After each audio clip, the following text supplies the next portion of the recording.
Nous sommes ravis de vous accueillir pour cette soirée d'actualité, puisque nous allons parler des ordonnances Macron, en essayant de vous faire saisir les éventuelles opportunités qui s'offrent à nos entreprises dans le cadre de ces ordonnances. Donc, je suis désolée pour ceux qui me connaissent, je vais me présenter aux personnes qui ne me connaissent pas. Donc je suis Fadwa Laftimi, responsable juridique et sociale au sein du cabinet Agori.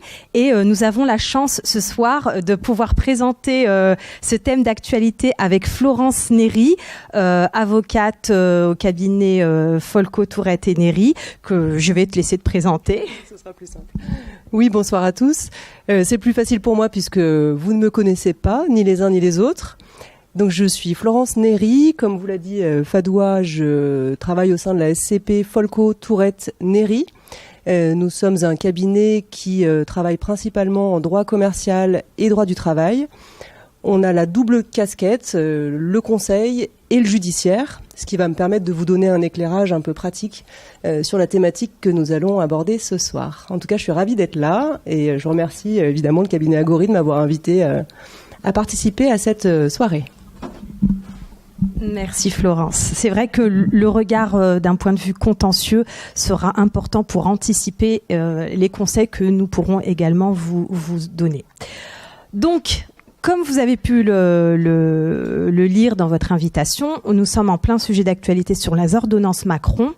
Et l'objectif de cette soirée, ce n'est pas de vous abreuver, de vous faire tout un cours de droit social, mais c'est de vous exposer de façon très synthétique les éventuelles opportunités, les modifications qui ont été apportées dans le cadre des ordonnances Macron. Donc, le constat. S'il y a une chose qu'on ne peut pas contester, c'est que ce qu'a prévu notre président Emmanuel Macron dans le cadre de son programme, ça a été concrétisé dans le cadre de ses ordonnances. L'objectif, quel est-il ? On a un droit du travail qui n'est plus du tout adapté non seulement à notre réalité sociale. Il faut savoir que notre droit social très ancien, avec des principes très importants en matière de liberté syndicale, droit de grève, est quand même adapté à une époque où nous avions des salariés mineurs qui ne pouvaient pas s'exprimer, qu'il fallait protéger. Force est de constater que de nos jours, les salariés sont largement en mesure de s'exprimer, parfois plus que leurs employeurs. Donc, une certaine inadaptation par rapport à cette réalité sociale. Deuxièmement, par rapport à notre réalité économique, nous avons l'un des thèmes majeurs de tous les programmes politiques, de tous les partis confondus, c'est la priorité chômage, réduire ce chômage. Ce chômage, comment le réduire ? C'est inciter les entreprises à recruter, mais pour qu'elles puissent recruter, c'est aussi sécuriser, permettre à l'employeur donc d'être sécurisé, d'avoir une visibilité, et c'est l'un des objectifs qui s'est traduit dans la réforme de notre code du travail grâce aux ordonnances Macron. Alors, un petit peu d'historique sur la promulgation et l'entrée en vigueur de ces ordonnances Macron pour votre culture générale. Donc, vous avez pu constater que 1er et 2 août, la loi d'habilitation a été adoptée par le Parlement. Elle a été décriée sur la forme, comment on pouvait réformer le Code du travail en permettant au gouvernement de légiférer. Donc, loi d'habilitation, qui a permis au gouvernement de réformer notre Code du travail. Ensuite, très rapidement, donc plusieurs réunions de négociation avec les partenaires sociaux, le gouvernement rend public ses projets d'ordonnance le 30 août 2017. Ensuite, le Conseil constitutionnel, début septembre, le 7 septembre, et là, pour nous les juristes, l'espoir était enfin beaucoup plus concret. Le Conseil constitutionnel valide le principe de la réforme du Code du travail en vertu d'une loi d'habilitation.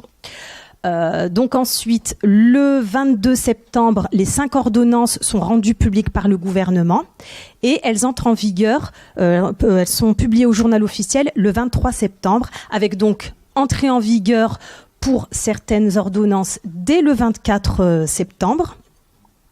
Mais vous verrez, et là, on aura besoin de l'expertise des professionnels du droit social, c'est que ce n'est pas si aisé. Il y a beaucoup de réformes qui sont entrées en vigueur au 24 septembre et beaucoup d'autres qui sont soumises à des décrets d'application pour entrer en vigueur. Donc, une entrée en vigueur échelonnée dans le temps. Sachant que le principal de la réforme consiste à ce que ce soit une entrée en vigueur au 1er janvier 2018. Donc, et pour la ratification en fait de cette loi d'habilitation, puisque même si le gouvernement a édicté ces ordonnances, on devra ensuite passer par une ratification par le Parlement, et cette ratification est prévue par la session parlementaire courant la semaine du 20 novembre. On arrive au cœur des thèmes qui sont réformés par les ordonnances Macron. Thème que nous jugeons important, c'est en matière de négociation collective. Là, on a une profonde réforme, une nouveauté, c'est la possibilité pour les employeurs de négocier des accords d'entreprise de façon plus facile que antérieurement aux ordonnances Macron. L'esprit de cette réforme, c'est que les entreprises ont désormais la possibilité de mettre en place des accords d'entreprise avec des dispositions qui peuvent être moins favorables aux salariés que des dispositions prévues dans un accord de branche. On a beaucoup entendu parler d'un bouleversement de la hiérarchie des normes.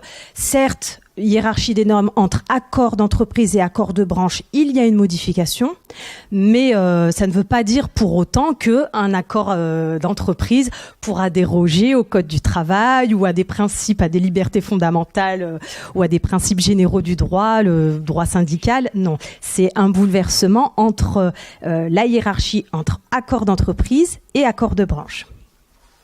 Alors, l'objectif, c'est pour faciliter l'emploi, les recrutements, il fallait donner un peu plus de place à la négociation collective, permettre aux entreprises d'avoir un peu plus de souplesse, d'adapter des organisations pour favoriser l'emploi et faciliter, la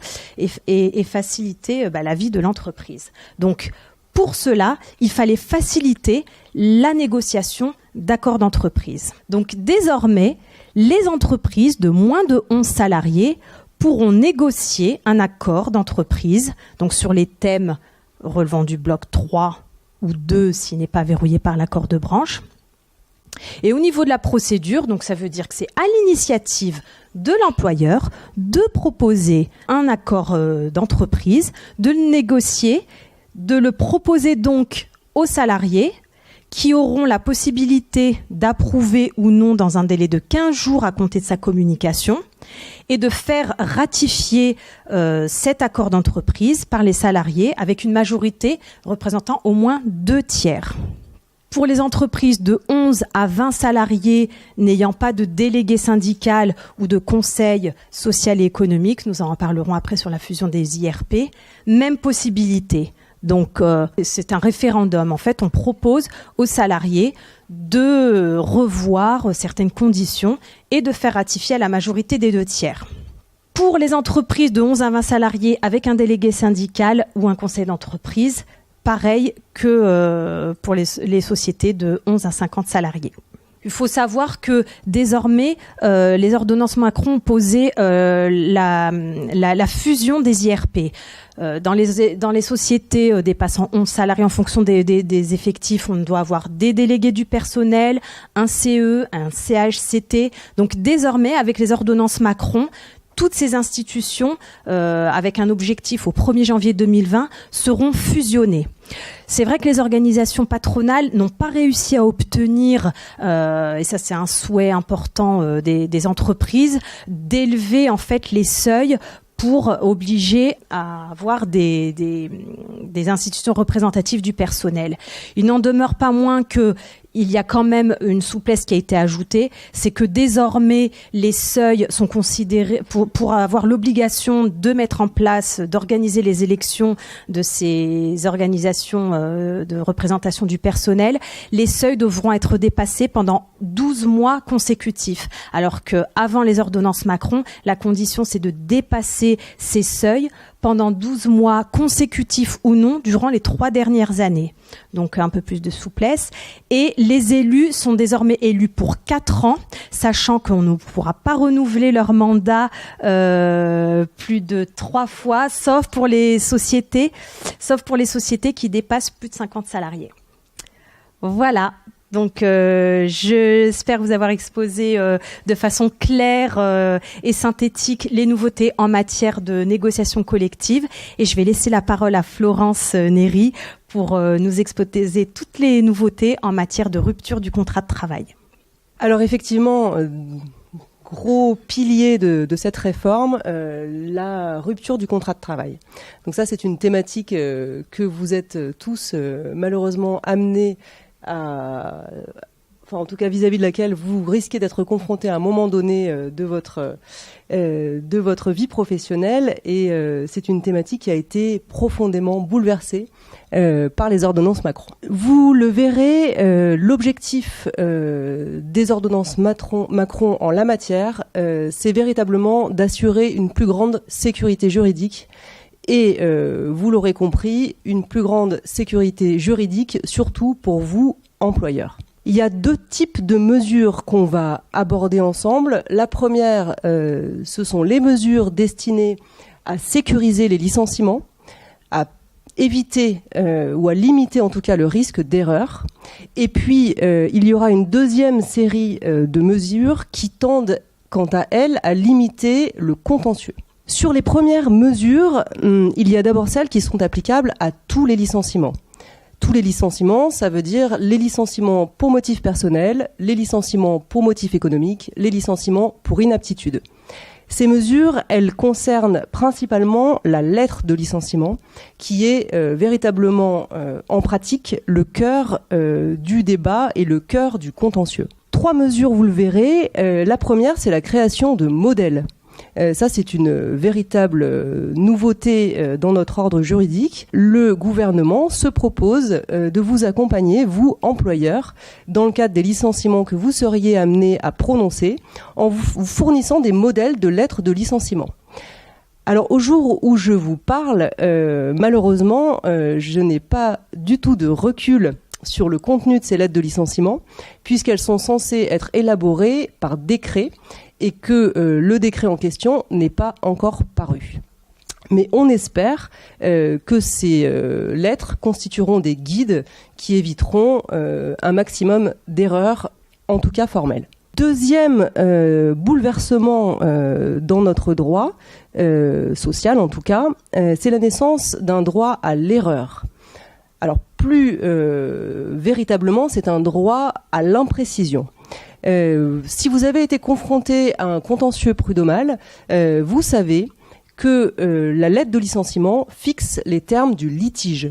Ça signifie concrètement que devant le Conseil des prud'hommes, l'employeur ne peut plus invoquer contre son salarié d'autres motifs de licenciement que ceux qui figurent dans la lettre. Ce principe, il n'a pas été totalement remis en cause par les ordonnances Macron, puisque aujourd'hui encore, vous n'aurez pas la possibilité d'ajouter des motifs de licenciement à ceux que vous aurez expressément mentionnés dans la lettre de licenciement. En revanche, les ordonnances Macron vous permettent de les préciser. Les modalités pratiques de cette possibilité qui vous est offerte, là encore malheureusement, sont très floues, puisque cette mesure doit également faire l'objet d'un décret qui n'est pas paru à l'heure où je vous parle. Il n'empêche que ce que l'on comprend à la lecture des textes, c'est que postérieurement à la notification du licenciement, l'employeur, soit de sa seule initiative, soit à la demande de son salarié, va pouvoir préciser les motifs qu'il a fait figurer dans la lettre de licenciement. C'est donc désormais la lettre de licenciement plus les éventuels compléments qui auront été apportés par l'employeur qui fixeront les termes du litige devant le juge prud'homal. Enfin, troisième mesure d'importance, ça a été évoqué tout à l'heure par Fadoua, une innovation majeure et en pratique d'un intérêt véritable, c'est le fait que les problèmes de forme que pourrait comporter la lettre de licenciement ne vont plus agir sur le fond du licenciement. Aujourd'hui, dans certaines circonstances, quand la lettre de licenciement était insuffisamment motivée, le licenciement était d'office abusif. Même si, dans les faits, les motifs véritables qui avaient conduit au licenciement du salarié étaient réels et justifiaient un licenciement. Ça signifie que l'employeur qui commettait l'erreur de ne pas suffisamment détailler les motifs de licenciement dans la lettre de licenciement prenait le risque de voir qualifier le licenciement d'abusif et d'être condamné à payer de lourds dommages et intérêts à son salarié. Aujourd'hui, si la lettre de licenciement est affectée d'une irrégularité de forme, le seul risque que prend l'employeur, c'est d'être condamné à une indemnité qui ne peut pas excéder 1 mois de salaire brut. Auparavant, quand on était dans des entreprises de plus de 10 salariés pour un salarié qui avait plus de 2 ans d'ancienneté, sur des indemnités minimales fixées à 6 mois de salaire brut. Donc là, vous prenez la mesure de cette nouveauté apportée par les ordonnances Macron. Deuxième série de mesures qui sont, elles, cantonnées au licenciement pour motif économique. Vous le savez sans doute, le licenciement économique, c'est la bête noire des praticiens. Parce que jusqu'à présent, il y avait un nombre considérable de pièges dans lesquels il était possible de tomber. Et dès lors qu'un licenciement pour motif économique était contesté dans le juge prud'homal, et même si on avait pris toutes les précautions possibles et imaginables, on craignait toujours d'être passé à côté de quelque chose et de voir ce licenciement déclaré abusif. L'objectif des ordonnances Macron, ça a véritablement été d'apporter plus de lisibilité et plus de sécurité dans les définitions mêmes et s'agissant du licenciement pour motif économique plus particulièrement. Première simplification à apporter, et non des moindres, quand il s'agit d'une entreprise qui fait partie d'un groupe. Jusqu'ici, le motif économique invoqué était apprécié sur l'ensemble du territoire national et international. On peut imaginer par exemple des difficultés économiques. Il ne suffisait pas que l'entreprise en France rencontre des difficultés économiques. Encore fallait-il que les entreprises du même groupe situées sur des territoires étrangers soient elles aussi confrontées à des difficultés économiques. De sorte qu'un licenciement pour motif économique prononcé par une entreprise française pouvait être annulé si le juge prud'homal considérait qu'en réalité, le groupe dans son ensemble, ce compris à l'international, se portait bien. Ça, c'est terminé, puisque donc dorénavant, les difficultés économiques, même pour une entreprise appartenant à un groupe de dimension internationale, seront appréciées au niveau national. Alors évidemment, si la société a plusieurs établissements en France, c'est bien sur la totalité de ces établissements-là que va être appréciée la réalité des difficultés économiques invoquées. Deuxième grand point de cette réforme qui concerne la recherche de reclassement. Vous le savez, pour qu'un licenciement économique soit considéré comme valable, il faut non seulement que le motif économique à l'origine du licenciement soit justifié, mais il faut également démontrer qu'on a essayé de reclasser son salarié, c'est-à-dire de lui trouver un emploi aussi comparable que possible à celui qu'il occupait jusqu'ici au sein de son entreprise ou des entreprises du même groupe, à l'époque en France et à l'international. Aujourd'hui, le périmètre de recherche de reclassement est similaire au périmètre d'appréciation du motif économique. De sorte que, vous l'aurez compris, les recherches de reclassement n'auront plus à être faites désormais qu'au niveau national. Et ça aussi, c'est vraiment une source de simplification en pratique considérable.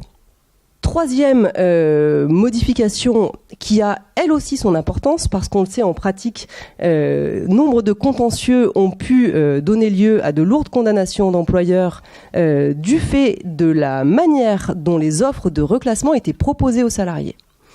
La Cour de cassation a développé une jurisprudence selon laquelle lorsque l'employeur trouvait une possibilité de reclassement pour son salarié, donc lui trouver un nouveau poste à occuper plutôt que de le licencier, cette offre de reclassement devait lui être faite de façon individualisée.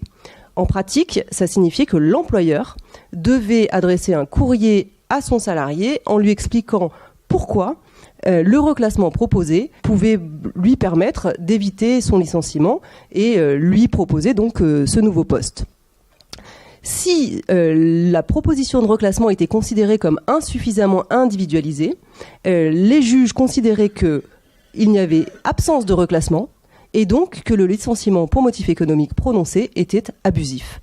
Donc vous imaginez le risque pris par l'employeur en la matière. Alors évidemment, quand on est dans une petite structure et qu'un seul salarié est concerné par un licenciement, c'est pas compliqué de lui adresser une offre de reclassement individualisée.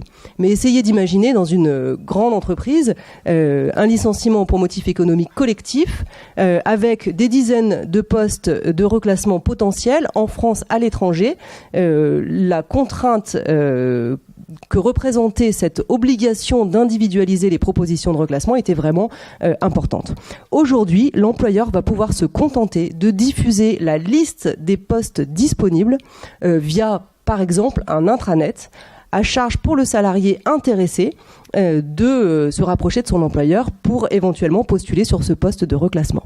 Dernière évolution et non des moindres, la possibilité pour l'employeur de limiter l'application des critères d'ordre à la zone d'emploi concernée par les licenciements pour motif économique.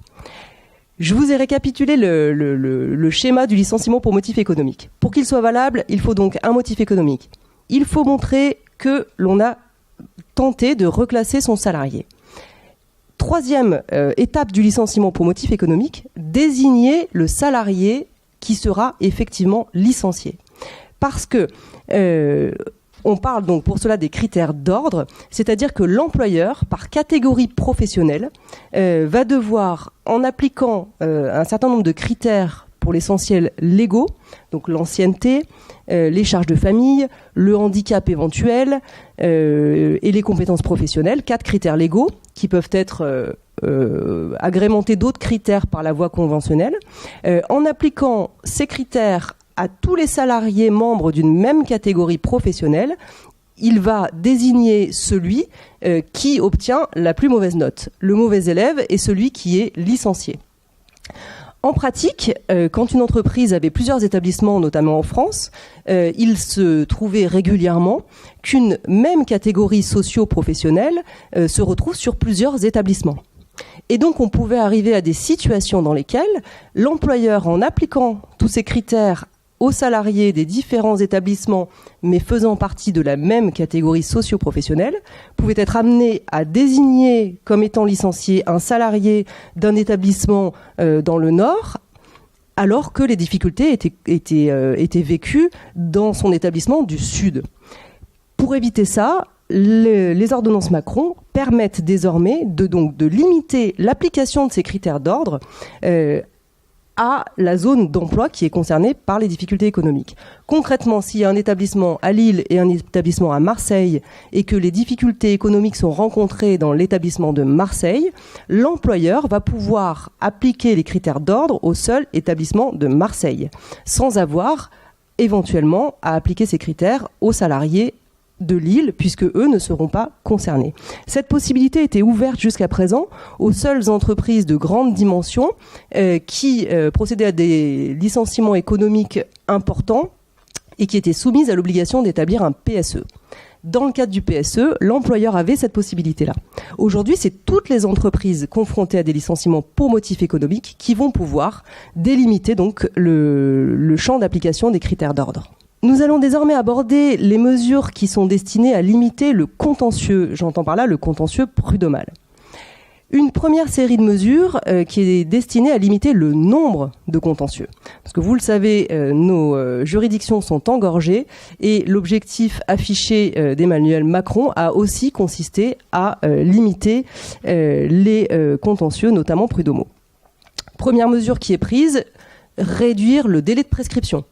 Désormais, le salarié licencié aura 12 mois pour contester son licenciement au lieu des 24 mois qui avaient cours jusqu'ici. Deuxième mesure importante, on en a déjà parlé donc je vais aller très rapidement, les irrégularités de forme sont désormais sanctionnées comme des irrégularités de forme, c'est-à-dire qu'elles ne peuvent donner lieu tout au plus à une indemnité d'1 mois de salaire. Pourquoi l'avoir classé dans cette partie-là ?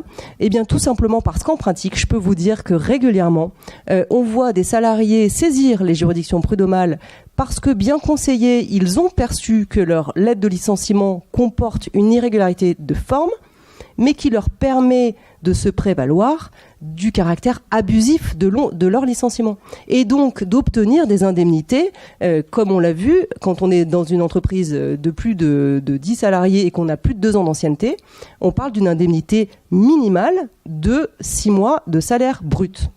Donc autant vous dire que désormais, lorsque la seule irrégularité affectant le licenciement sera une irrégularité de forme, les salariés seront évidemment moins enclins à saisir le conseil des prud'hommes pour obtenir tout au plus une indemnité d'1 mois de salaire.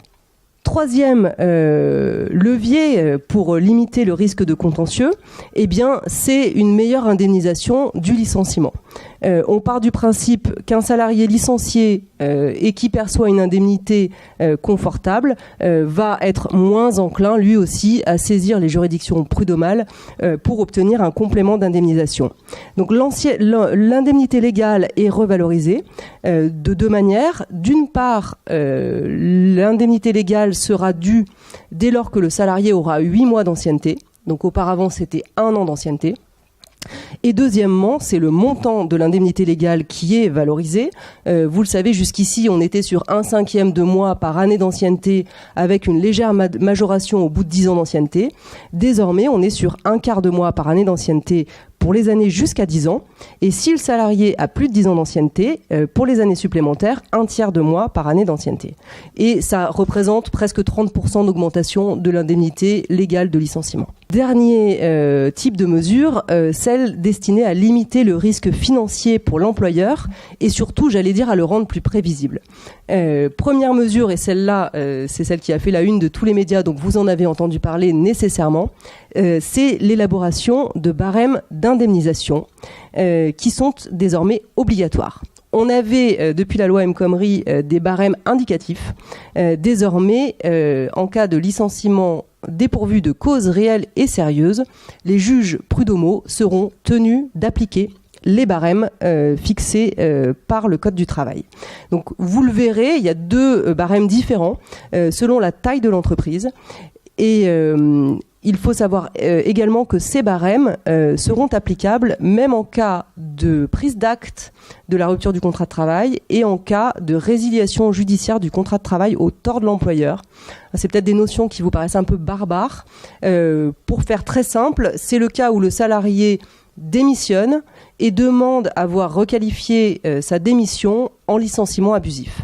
Et bien, ce type de procédure-là donneront lieu, si le juge prud'homal fait droit à la demande du salarié, à l'application des barèmes.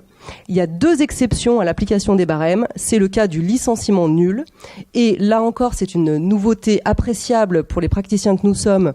Les cas de nullité du licenciement sont désormais expressément visés par le Code du travail.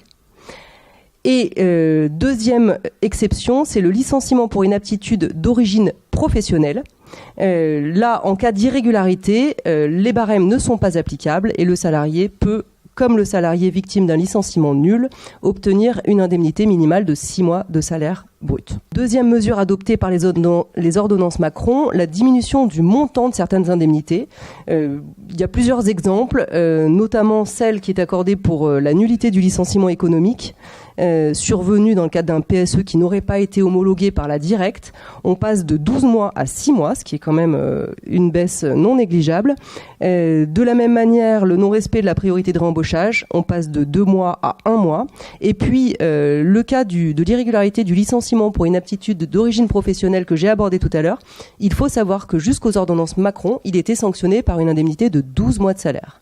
Donc concrètement, les ordonnances Macron ont diminué de moitié un certain nombre d'indemnités. Et enfin, dernier point extrêmement important, c'est le principe désormais clair et établi de non-cumul entre les indemnités pour irrégularité de forme et les indemnités pour irrégularité de fond. Pour vous donner un exemple très pratique, une lettre de licenciement insuffisamment motivée, et en plus des motifs qui ne sont pas suffisants pour justifier un licenciement. Jusqu'ici, le salarié pouvait prétendre à la fois à une indemnisation au titre de l'irrégularité de forme, mais également à une indemnisation au titre de l'irrégularité de fond. Désormais, ce ne sera plus possible. C'est le fond qui va l'emporter sur la forme, puisque en cas de cumul d'irrégularité, le salarié ne pourra tout au plus prétendre qu'à l'indemnité prévue pour licenciement abusif, et donc concrètement l'application du barème. Pour conclure sur cette partie, simplement, mais je crois que vous l'avez bien compris, résolument, les ordonnances Macron constituent une avancée dans la sécurisation juridique du licenciement et la simplification du droit qui nous est annoncée depuis de très nombreuses années. Je crois que véritablement cette fois, on a des mesures qui permettent véritablement plus de lisibilité et plus de sécurité juridique. Le seul bémol, parce qu'il y en a toujours un, c'est que vous l'avez compris, il y a quand même beaucoup d'aspects de la réforme sur lesquels aujourd'hui nous n'avons pas toutes les cartes en main, puisque nombre de dispositions doivent donner lieu pour être appliquées à des décrets. Et aujourd'hui, n'ayant pas connaissance de ces décrets, on a du mal à évaluer l'apport réel de ces nouvelles dispositions et surtout l'application qui en sera faite par la jurisprudence, puisque vous le savez, je n'en doute pas, les juridictions prud'homales ont plutôt tendance à privilégier la partie qui est considérée comme la partie faible et donc plutôt le salarié par rapport à l'employeur. Il n'empêche que les ordonnances Macron viennent cadrer un certain nombre de choses et viennent empêcher d'une certaine manière les juridictions prud'homales d'aller trop dans un sens inégalitaire. Une nouveauté en matière de télétravail, je ne sais pas si on peut la qualifier en faveur des employeurs. En tout cas, c'est une adaptation à notre réalité économique, à nos nouvelles façons de travailler, aux utilisations des outils numériques. Le télétravail est une organisation de travail, donc non plus sur le lieu de travail, mais à domicile, qui existait dans notre Code du travail avant les ordonnances Macron. Il permet donc à un salarié de demander à l'employeur ou à l'employeur qui se met d'accord avec le salarié pour permettre de travailler de façon régulière. C'est comme ça qu'il était considéré dans notre Code du travail. Les ordonnances Macron ont réformé cette organisation de travail en prévoyant d'une part la distinction entre télétravail de façon régulière et de façon occasionnelle. Donc, c'est les modifications qui ont été apportées en matière de télétravail.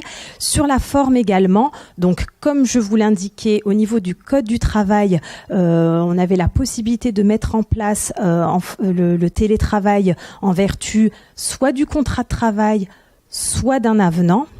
Désormais, pour mettre en place le télétravail de façon régulière, cette possibilité ne sera permise que sous réserve d'un accord collectif prévoyant la mise en place du télétravail ou, en l'absence d'accord, la mise en place par l'employeur d'une charte prévoyant le télétravail. Donc, c'est une décision unilatérale de l'employeur de prévoir donc cette charte avec les conditions d'accès, d'organisation au télétravail, de retour à un travail sur l'entreprise.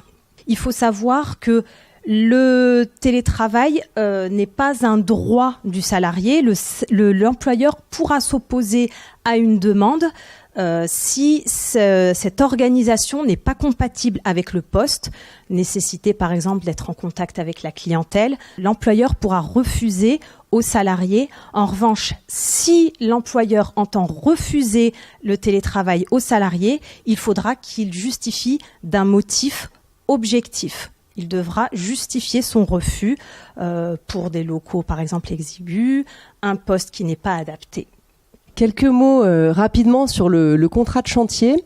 Je ne sais pas si vous connaissez ce type de contrat qui jusqu'ici était prévu par certaines conventions collectives, notamment la convention collective Syntec. Moi, c'est dans ce cadre-là qu'en pratique, j'ai eu à m'intéresser au contrat de chantier ou contrat d'opération.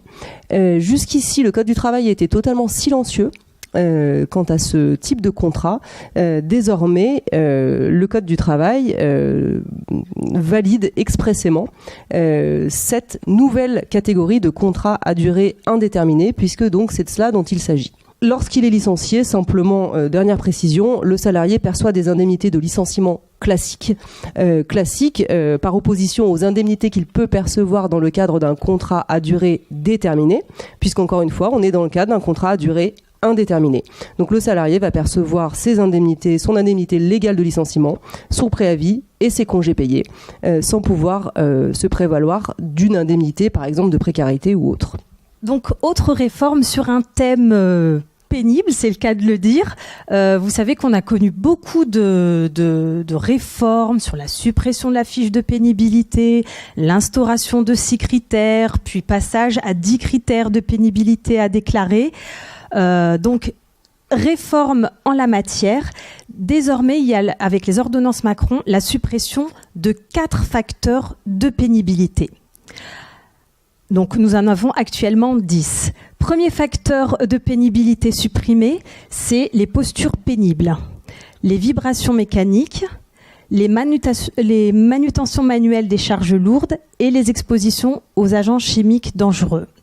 Je voudrais également rappeler que le compte pénibilité C3P, compte personnel de prévention de la pénibilité, est supprimé au profit d'un nouveau compte C2P, donc compte professionnel de prévention. En revanche, les 6 critères qui demeurent sont ceux relatifs au travail de nuit, travail en équipe successive, le travail répétitif, le travail en milieu hyperbar, température extrême et le bruit. Alors, pour vous refaire un petit panorama ou une interrogation, si vous voulez, je prends un thème et je vous demande ce que vous en avez retenu. Mais l'objectif, c'est vraiment de vous faire prendre conscience que même si cette réforme de notre réglementation du droit du travail n'est pas révolutionnaire, mais elle comporte des modifications importantes, substantielles, de grande ampleur, et il nous appartient à nous de les appréhender, de saisir ces opportunités, tant en matière je ne vous demande pas de licencier, mais en matière d'accord d'entreprise. On a désormais des possibilités de réorganiser notre façon de travailler, de négocier plus facilement avec les salariés dans un objectif commun de l'intérêt de l'entreprise, l'intérêt du salarié, l'intérêt de l'employeur et notre économie de façon globale. Voilà, j'espère qu'on vous aura convaincu. Merci.